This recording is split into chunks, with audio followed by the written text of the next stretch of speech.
Assalamualaikum warahmatullahi wabarakatuh. Rahayu, rahayu, rahayu. Salam santun.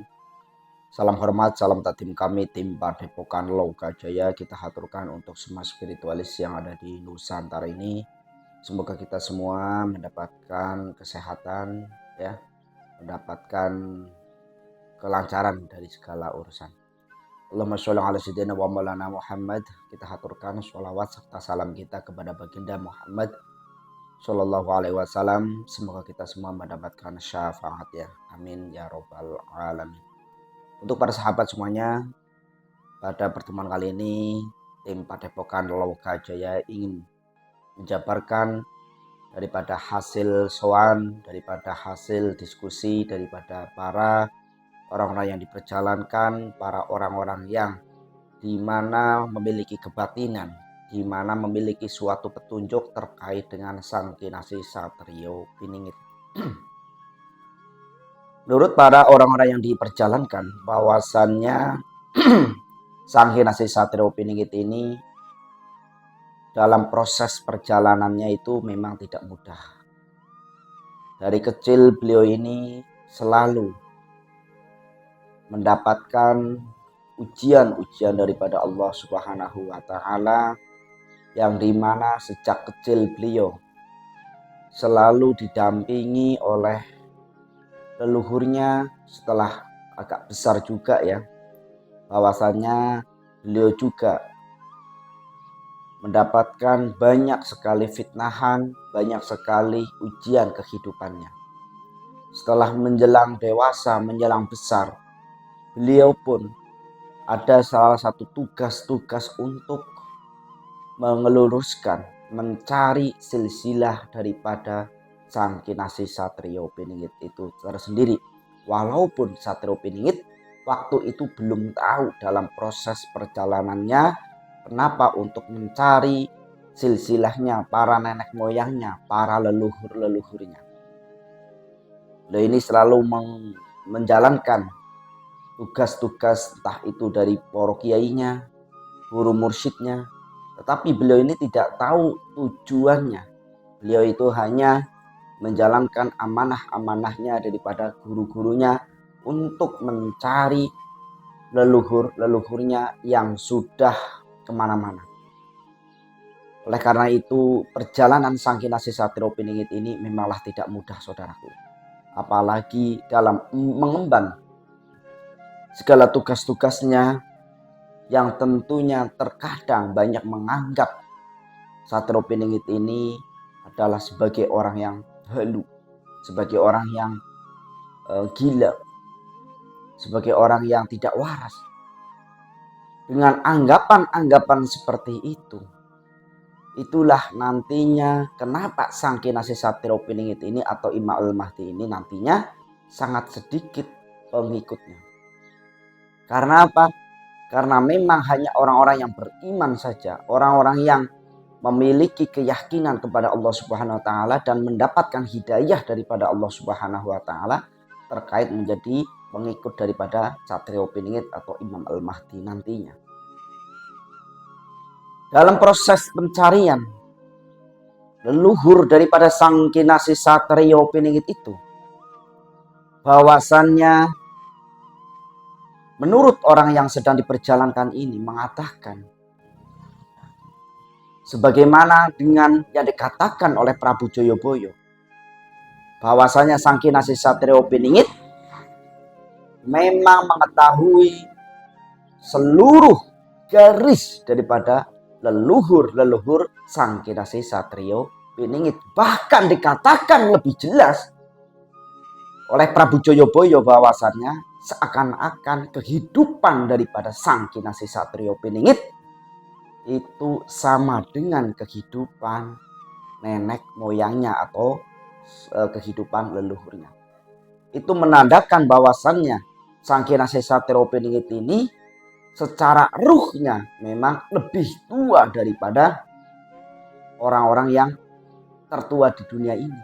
Itu lebih tua, bahkan lebih tua daripada leluhur-leluhurnya. Karena apa? Karena memang secara ruh sebelum ketemu wadah, ya, ketemu jasadnya, itu udah ada. Sehingga tahu nih, ya, tahu betul bahwasannya sesuai dengan apa yang dikatakan oleh Prabu Joyoboyo itu. Nah, apakah kita nantinya bisa bertemu dengan Sang Kinasih Satrio Piningit? Ya walau alam ya. Apakah walaupun kita bergebu-gebu ya, sangat keinginan sampai seumpamanya bertapa sebagaimana Mbah Fanane ini menunggu kedatangan Sang Kinasih Satrio Piningit. Ya walau alam, entah itu ditemuin atau endaknya. Sebagai kita ini tim Padepokan Lokajaya ini, ya, insya Allah tim Padepokan Lokajaya mungkin pernah ditemui atau mau ditemui. Karena dalam sisi kegoiban daripada Sang Kinasih Satrio Piningit ini memang sungguh-sungguh sangat sulit untuk ditembus, dirasakan, apalagi kalau dekat. Itulah kenapa sampai saat ini belum ada satupun para spiritual, para orang-orang yang dimana diperjalankan untuk mencari Sang Kinasih Satrio Piningit atau Imam Al-Mahdi belum bisa berjumpa, ya, atau belum bisa mendeklarasikan. Ya memang sebagaimana yang dikatakan oleh Prabu Joyoboyo, kemunculan Sang Kinasih Satrio Piningit ini harus alamlah yang memunculkan, bukan spiritual, bukan ulama. Apalagi ulama dengan sekarang sibuk dengan perang dalil ya. Itulah bahwasannya untuk mencari Sang Kinasih Satrio Piningit dengan kesungguh-sungguhannya, ya kemungkinan besar itu akan bisa berjumpa, akan bisa bertemu dengan beliau. Bahkan mungkin bisa menjadi salah satu pasukan-pasukan daripada Sang Kinasih Satrio Piningit dalam melawan angkara murko atau angkara murka yang disebabkan oleh baik itu Dajjal maupun orang-orang yang mempunyai sifat-sifat Dajjal. Nah, menurut orang-orang yang diperjalankan juga bahwasannya perjalanan Sang Kinasih Satrio Piningit dalam mencapai suatu keridhaan Allah Subhanahu wa taala, mencapai suatu keyakinan bahwasannya dirinya adalah seorang utusan. Beliau itu menangis senangis-nangisnya. Beliau itu tidaklah mempercayainya bahwasanya beliaulah yang terpilih, beliaulah yang mendapatkan tugas akhir zaman. Beliaulah yang mendapatkan tugas untuk menyelamatkan umat manusia daripada kesesatan nantinya. Tetapi beliau ini memang ya, secara fisik, secara mungkin itu tidak meyakinkan kepada umum atau kepada publik. Yaitulah kenapa Sang Kinasih Satrio Piningit ini juga memiliki suatu gelar bocah angon, sebagaimana yang dikatakan oleh Prabu Siliwangi itu. Nah, makna dari bocah angon juga itu terkadang banyak sekali.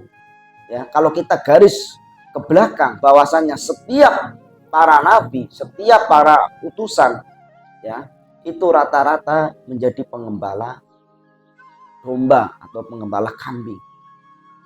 Itulah sifat dan ciri sebagaimana pemimpin.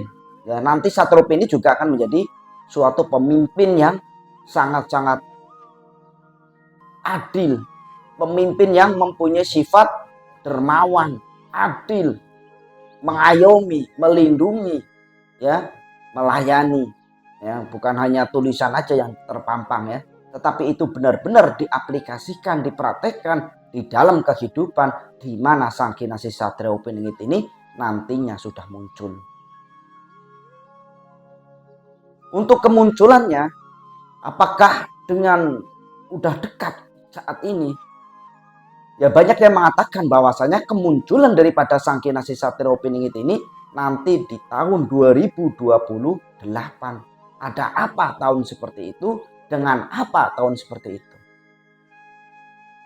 Apakah ini memang Satrio Piningit hanya sebagai wacana atau sejarah, atau hanya cerita sebagai cerita rakyat? Oke lah, kalau kita banyak yang masih tidak mempercayai terkait dengan ramalan Prabu Joyoboyo, kita kembalikan lagi kepada hadis-hadis Nabiullah Muhammad SAW yang menceritakan tentang kedatangan Imam Al-Mahdi sebagai tanda kiamat besar juga. Tidak Allah akan kiamat sebelum Imam Mahdi itu muncul. Nah, kemunculan daripada Imam Mahdi itu sama persis dengan kemunculan daripada Sang Kinasih Satrio Piningit. Oleh karena itu sehingga tuh banyak sekali yang menyimpulkan bahwasannya Sang Kinasih Satrio Piningit dan Imam Al-Mahdi itu adalah orang yang sama, hanya sebutan atau gelar-gelarnya yang berbeda-beda. Jadi kalau kita ramalan aja dipercayain ya, udah kita larinya ke hadis. Jadi menurut sabda Nabi bahwasannya ciri-ciri daripada Sang Kinasih Satrio Piningit atau Imam Al-Mahdi Imam Al-Mahdi itu kemunculannya, tugas-tugasnya, musuh-musuhnya itu sama dengan musuh-musuh atau tugas-tugas yang diemban oleh Sang Kinasih Satrio Piningit itu. Kali perjalanan Sang Kinasih Satrio Piningit ini atau orang-orang yang sedang digembleng, diperjalankan, itu memang tidak mudah, saudaraku. Ya, banyak sekali itu ujian cobaannya. Ya, terkait dengan keluarga, terkait dengan perekonomian, terkait dengan mungkin lingkungan masyarakat. Tetapi ciri yang paling kita bisa untuk kita nanti kita sebagai referensi yang kuat, bahwasanya di mana di situ banyak ya atau nantinya banyak bencana, di suatu desa itu tetap aman, sentosa, rukun masyarakatnya, kemungkinan besar disitulah tempat di mana Sang Kinasih Satrio Piningit itu berada. Ini yang sudah banyak yang mengatakan seperti itu.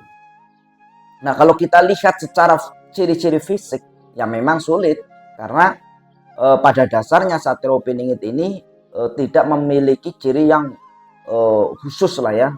Ya mungkin orang kalau secara hidung mancung itu kan banyak orang hidung mancung walaupun orang Indonesia aja. Kulit putih ya itu banyak lah orang Indonesia yang kulitnya putih, orang-orang kota itu. Orang-orang kampung juga banyak.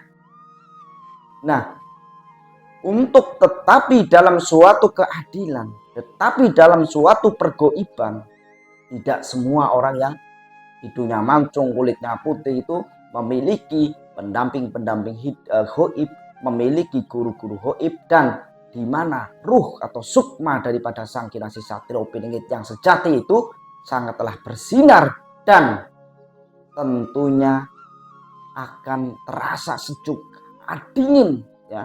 Kita tahu kalau bersama itu betah, tentunya akan selalu apa yang diucapkan itu selalu mengarahkan kepada hal-hal yang bersifat itu membangun kebaikan, mengajak suatu kebaikan. Sudah jelas karena apa? Utusan daripada Allah Subhanahu wa Ta'ala.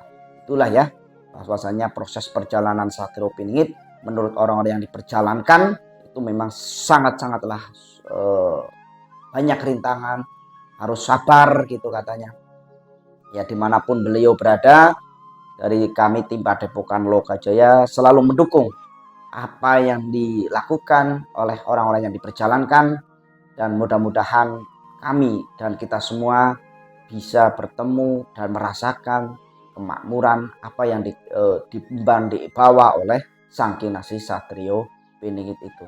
Terima kasih, salam santun, salam hormat dari tim Padepokan Lokajaya. Mohon untuk dimaafkan bila jauh daripada kebenaran, karena kebenaran mutlak milik Allah Subhanahu wa Ta'ala. Terima kasih. Assalamualaikum warahmatullahi wabarakatuh. Rahayu, rahayu, rahayu.